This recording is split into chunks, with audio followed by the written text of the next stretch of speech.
ঈদের দিন সকালে ঘুম থেকে উঠে আমরা নামাজ পড়তে চলে আসলাম।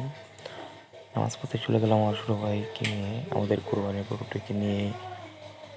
আমি আমার পছন্দের গরুটি নিয়ে জবাই দিতে জামাতে চলে গেলাম। আস্তে আস্তে হেঁটে হেঁটে আমি প্রতিবার গরুটি আমি নিয়ে যাই, আমাদের গরুটি আমি নিয়ে যাই, আমি আমার ছোটো ভাই, চাচাতো ভাই, যা আমার কাছে অনেক পরিমাণ ভালো লাগে। আসলে এটা একটা সুন্দর মুহূর্ত, ভালো লাগার মুহূর্ত, গরু কুরবানি দেওয়ার মুহূর্ত। এটা আমার কাছে অনেক ভালো লাগে, প্রতি বছর আমি নিয়ে যাই।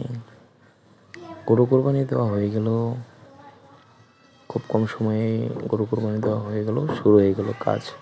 এমনভাবে কাজ করছিলাম দেখেন, যেন আমি কত বছর ধরে কাজ করি।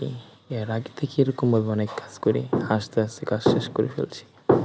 এত পরিমাণ কাজ করলাম যে হাত পায়ে একবারে ব্যথা চলে আসে। অবশেষে আমি ক্লান্ত হয়ে গেলাম।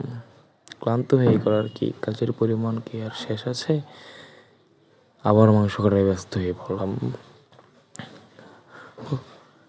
আমি বলি কি কাজ করতে পারি না, আমি তো দেখছি সব দিকে কাজ আমিই বেশি করছি।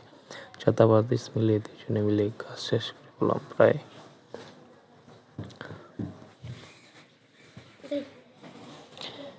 কাজ করতে করতে অলস হয়ে যাচ্ছি, অনেক পরিমাণ কাজ।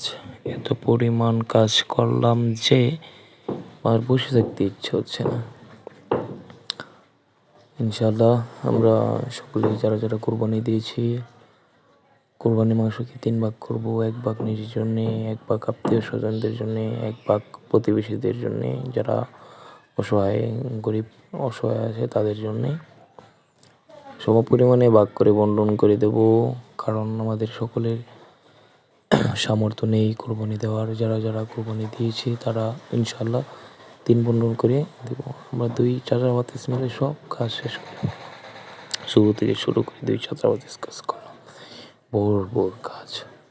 এই যে আমার চাচা কাজ করছে, ওই পাশ দিয়ে আরও কাজ করছে।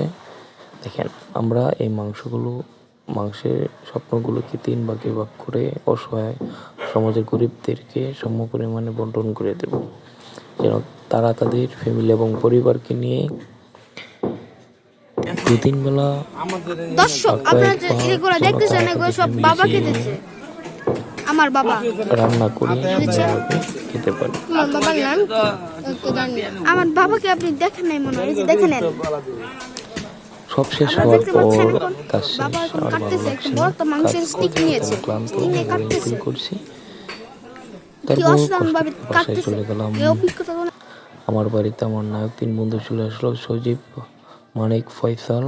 তারপর একটু পাট নিলাম, একটু মুট নিলাম, একটু বাবসাপ নিলাম।